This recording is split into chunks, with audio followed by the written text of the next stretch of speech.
Hello friends, welcome to my channel. I'm Anna. Without any further ado, let's jump in with this project and let's create some mixed media canvas. It's been a while since I had a fun creating that kind of project, and I thought today I will be creating this project using amazing collection Atelier. There's art from Sara Alcobendas from Stamperia. So I will be using firstly a rice paper.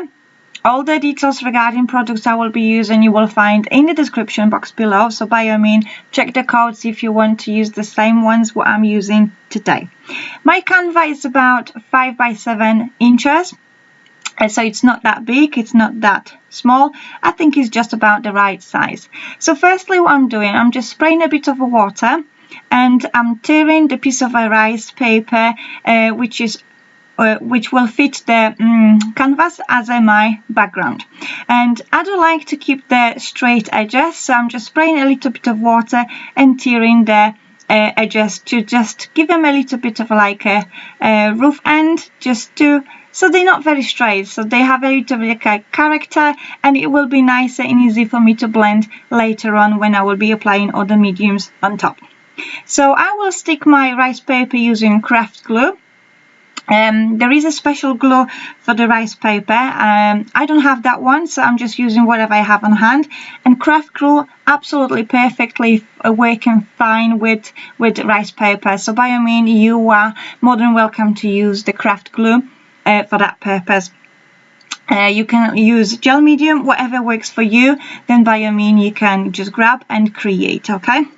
So when I have my rice paper stick down for my canvas, then I will move on to the next step. So by the time I'm sticking the rice paper, I'm just gonna play some music for a couple of minutes, and then I will meet you in just a moment or so.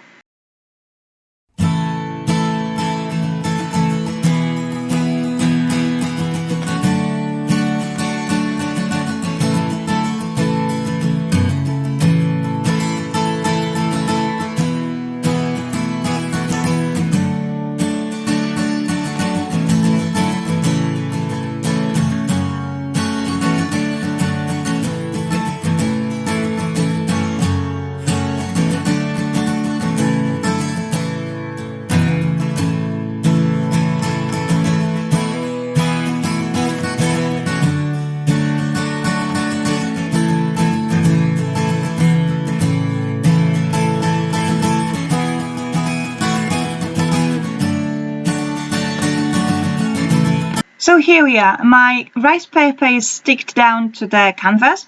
Now I will be using gesso. Now I'm also diluting gesso with a bit of water. The reason I'm diluting gesso with water, because I don't want to cover my beautiful rice paper underneath. I would like to just a little bit tone it down, and also with adding gesso it will give me like a tooth, so the other mediums what I will be applying, they will be able to move around. I will be able to dilute them with water and make them move in areas just to create a nice like a watercolor effect rather than just sinking into one spot. Okay, so this is a tip for you. If you use dilute gesso, you can still see the images underneath. If you want to just skip this process and create like something like adding mediums on top without the rice paper, then by all means you can just add white gesso without diluting with water, and that will also work fine. So you can just build the layers of different mediums on top, whatever works for you. But I like to just create a bit of a interest by adding a rice paper, and that's what works for me. So that's the purpose I'm using diluted gesso. So I'm just gonna give a quick blow for my gesso, and then I will move on to add extra colors and create extra layers of different stamping texture and stuff like that. So stay with me and let's carry on working on this canvas.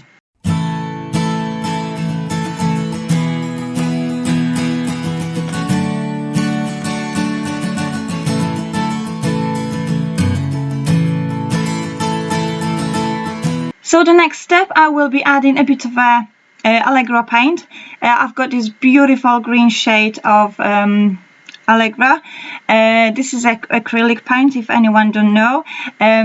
Now if you dilute your acrylic paints with water, you can nicely create a nice like a water effect of your paint, and also it's not gonna give you a full coverage, so you can see the details from underneath. If you're not gonna dilute it with water, then by all means you will cover the whole piece. It will not be visible underneath. So it's entirely up to you, whatever works for you. If you're not creating background using rice paper, then by all means you're free to use just acrylic paint without diluting. It's entirely up to you, whatever works for you, whatever rocks your boat. I'm also gonna add this beautiful gold spray and also the like a turquoise from the aqua spray range, and as you can see I'm spraying directly on my canvas, and then I'm adding a bit of water to move my color. And as you can tell, because I have the tooth created with the gesso underneath, I'm able to move my colors so they're not staying in place when I spray them. I'm still able to work on them and create the colors and move them around wherever I feel it will apply to my eye. So I'm gonna just give a quick blow to everything what I've created so far. So I will leave you with the music for time being, and then I will meet you in just one moment when we will be creating more interest on our background. So stay with me.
Okay, so now the next step what I will be working on, I will be adding a bit of a stamping, and I've got this amazing stamp set from Sara Alcobendas collection, Atelier of course, and I will add some texture with Archival ink. So I'm just creating irregular images like so. I'm not transferring full image from the stamp, I'm just stamping partially. So firstly I'm starting with this line, and then I will move on with this other two crackles.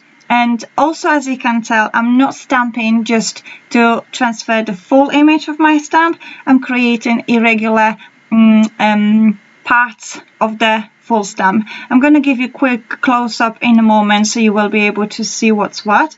And that's the way how I like to do it. That's the way how I like to work. When I'm creating some texture adding stamps, I'm never going for a full impression unless there is like image stamp, for example, if that's kind of like a flower or like a frame or something else, then I will transfer the full image of it.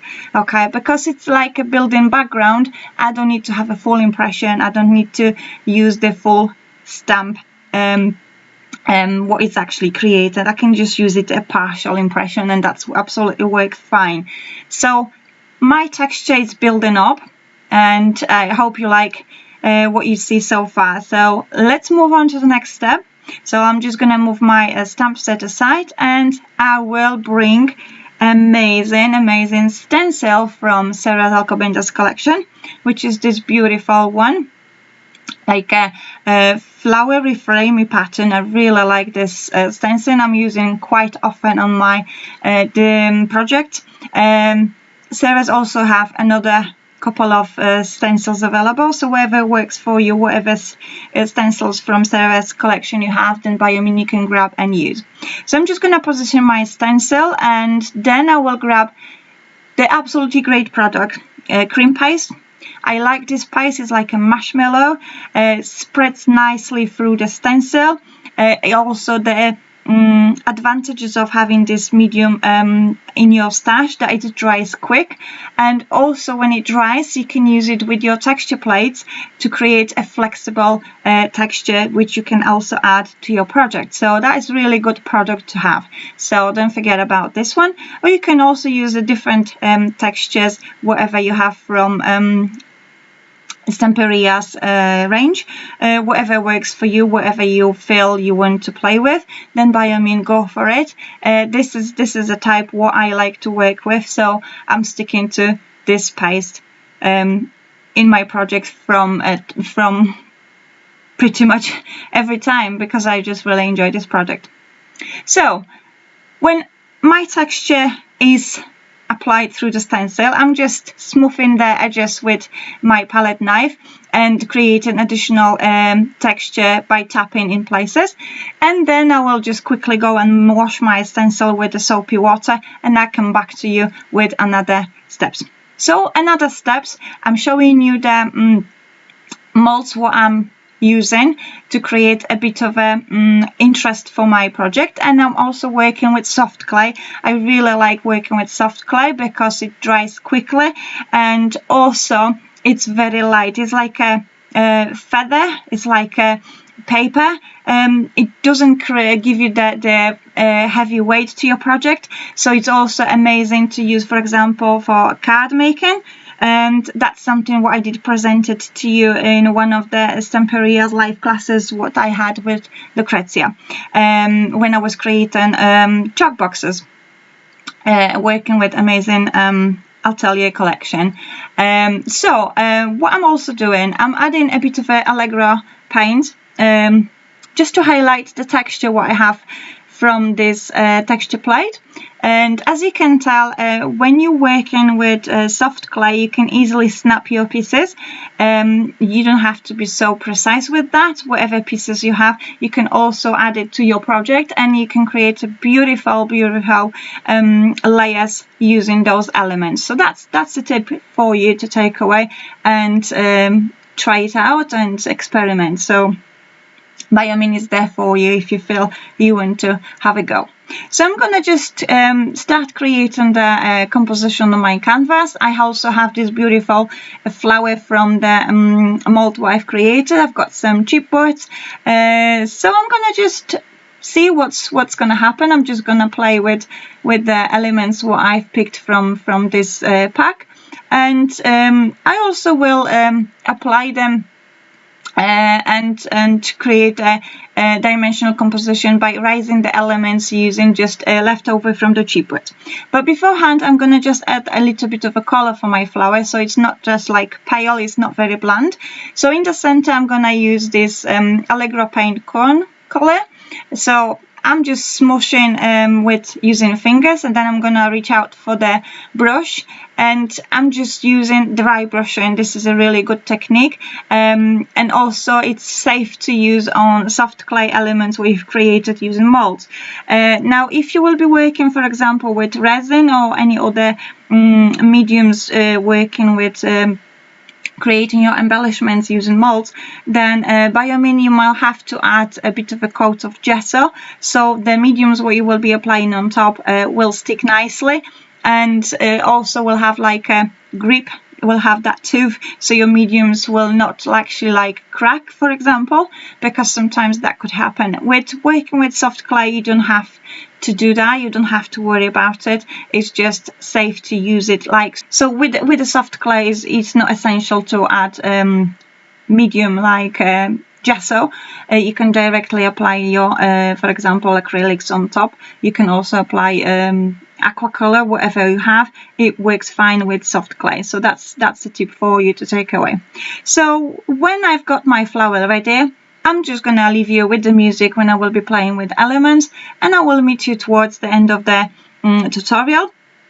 So I hope you will have kind of like an idea how to build the composition, how to move elements from place to place when you're satisfied, when everything takes a nice shape and everything. So I'm gonna leave it to you, and I hope you will enjoy the process. To stick my elements, I will be using gloss gel. This is a really good medium which dries permanent, and also it will give me the like a guarantee that my elements will not fall apart, rather than just sticking with hot glue, because sticking with hot glue, I know it's a quick adhesive and most of us crafters using the hot glue. However, it's not guaranteed your elements will not fall apart. Okay, so using gel medium, that's obviously, that's kind of security, it will stay for good. So I'm going to leave it to you to enjoying the process what I'm working on, and then I will meet you in just a few moments towards end of the tutorial.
here we are, my canvas is pretty much ready. As a final touch, I'm gonna add Glamour Sparkle, the green, beautiful green sparkles. I really like this product. I've got a few shades of sparkles, and I'm loving this product. I'm enjoying. I'm using on pretty much all of my Stamperia's inspirations what I'm creating, so I will highly recommend you this product. And don't forget to grab Atelier's collection from Sara Alcobendas, because you can create so many versatile projects. It's really cool designs available through this both sizes of papers, the chipboards. There's so many available, and also amazing stamps. So that is it from me for you, my beautiful friends, for today. I hope you enjoyed the process. I hope you had a good time, and until the next time, I'll talk to you super soon. Bye for now.